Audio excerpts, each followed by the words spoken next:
Hostel सब किस union के शुक्ला जी से? हाँ, लेकिन अखबार में तो उनका कहीं नाम नहीं आया। फोटो है अब मास्क में फोटो। नमस्कार, मैं पूजा भारती और आप देख रहे हैं P3 news Jharkhand. Corona virus की वजह से पूरे भारतवर्ष में लॉकडाउन कर दिया गया था, जिसके वजह से कई लोगों को दिक्कत का सामना करना पड़ा था।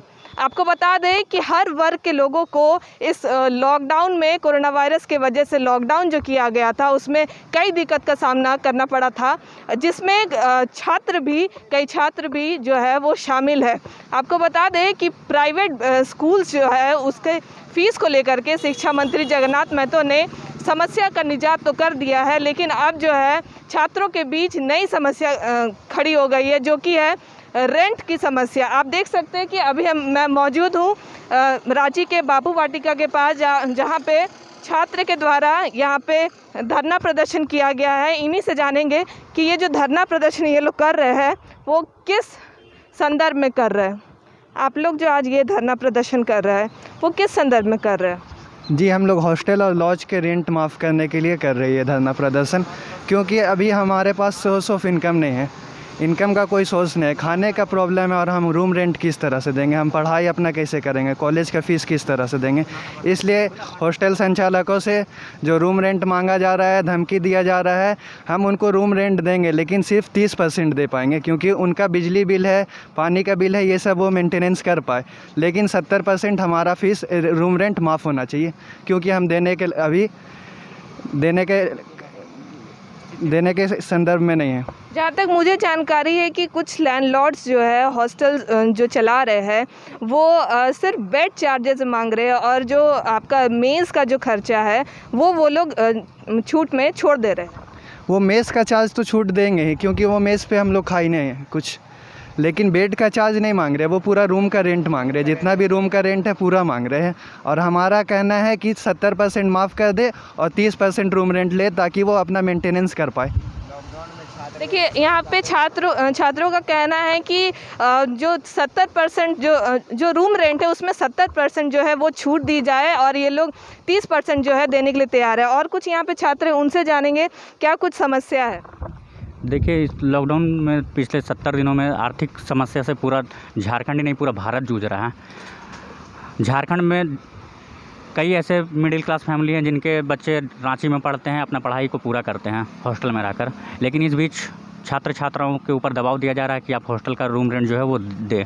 लेकिन मैं रूम रेंट मालिकों से आजसू के बैनर तले और राज्य सरकार से मांग करता हूँ, नम्र निवेदन करता हूँ कि वो छात्र छात्राओं के हित में कोई निर्णय ले, गाइडलाइन जारी करे, जिससे कि छात्र छात्राओं के हित में वो गाइडलाइन जारी कर उनको उनका आर्थिक बोझ कम करने के लिए, आर्थिक बोझ उनका कम हो, उनकी फैमिली पे प्रेशर ना पड़े। इसलिए मैं जिला प्रशासन से भी मांग करता हूँ कि 70% रूम रेंट माफ़ किया जाए। कितने महीने का ये लोग जो है वो रूम रेंट मांग रहे हैं? क्या जब से लॉकडाउन हुआ है अप्रैल से लेकर के सारे महीने का रूम रेंट ये लोग मांग रहे हैं? हाँ, पिछले मार्च से, जब से लॉकडाउन स्टार्ट हुआ है उस समय से लेकर अब तक, या आगे जब तक लॉकडाउन जारी रहेगा तब तक उन लोगों के ऊपर प्रेशर बनाया जा रहा है कि आप 2 महीना 3 महीना का रेंट हमें भेजें, बैंक के माध्यम से भेजें या ऑनलाइन।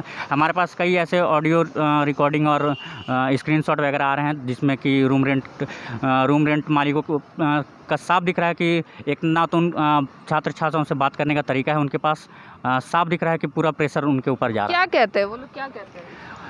रूम रेंट मालिकों का सिर्फ एक ही लाइन का है कि आप हमें रूम रेंट दे या फिर हम आपका सामान को बाहर रख दें। तो ये कहीं से जायज़ बात नहीं है कि आप छात्र छात्राएँ अगर आप अपने घर गए हैं तो ऐसा नहीं है कि वो वहाँ परमानेंटली वहाँ पे चले गए, वो आएंगे अपना पढ़ाई को यहीं पे जारी रखेंगे, तो ये गलत है।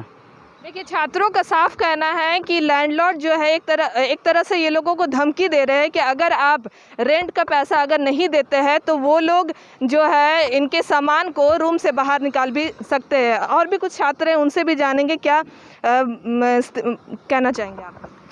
मेरा कहना है, जिस तरह से वो लोग बिहेव कर रहे हैं, आप देख रहे हैं कि देश में पूरी आर्थिक स्थिति गड़बड़ा चुकी है, और बहुत से लोग, झारखंड जैसे राज्य है जो गरीब राज्य है, यहाँ के लोग गरीब है। आप इकोनॉमिक्स में ही पढ़े होंगे, हर कोई पढ़ता है कि इस राज्य प्रदेश अमीर है लेकिन यहाँ के लोग गरीब है, क्योंकि सही रूप से यहाँ के लोग संचालित नहीं कर पाते। और शिक्षित है, बहुत से ऐसे लोग हैं जो दिहाड़ी मजदूरी करके अपने बच्चों को पढ़ा रहे हैं, हॉस्टल में रख रहे हैं, अच्छी शिक्षा दे रहे हैं, लेकिन इस तरह से आर्थिक बोझ दे देना उस फैमिली के, उस फादर के ऊपर, ये बिल्कुल अन्याय है।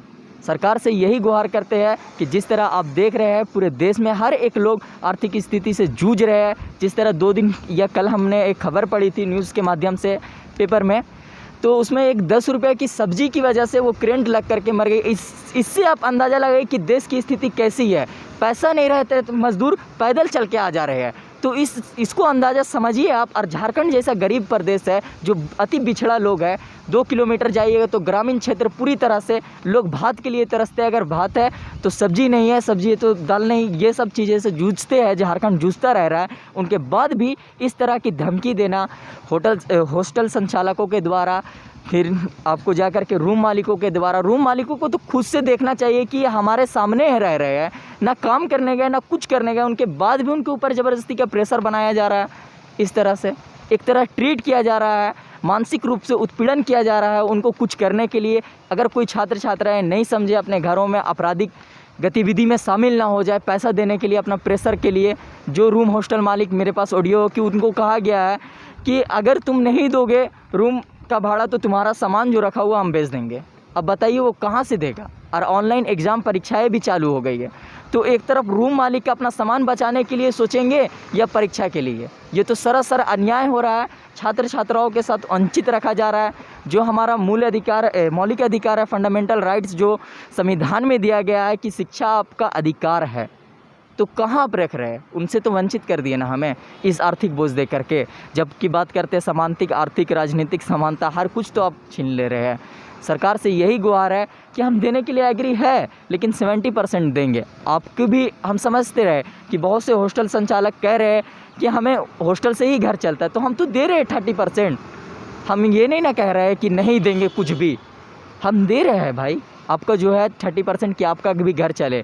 लेकिन जो लोग कह रहे हैं कि हमारा EMI भराता है, तो RBI की शायद गाइडलाइंस वो लोग पढ़ ले कि 3 महीना का EMI नहीं भरना है, उनके बाद भी आप प्रेशर क्यों दे रहे हैं? जिला प्रशासन को सोचना चाहिए।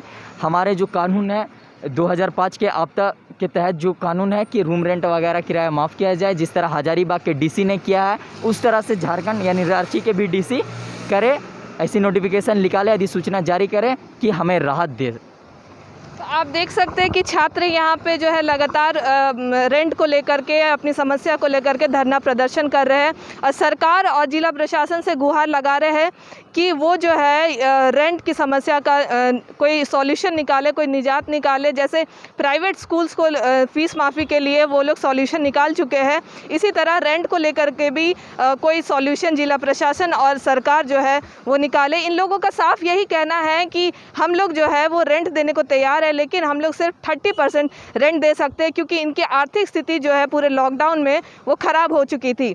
अब जो लैंडलॉर्ड है वो ये इन लोगों को धमकी दे रहे हैं कि अगर आप लोगों ने रेंट नहीं चुकाया तो आप लोग का जो सामान है वो हम लोग सेल भी कर सकते हैं। तो ये एक बड़ा मुद्दा है सरकार के सामने भी और जिला प्रशासन के सामने भी। अब सरकार को ही इस मामले के ऊपर पहल करनी पड़ेगी। फिलहाल इस खबर में इतना ही। आप बने रहिए P3 न्यूज़ झारखंड के साथ।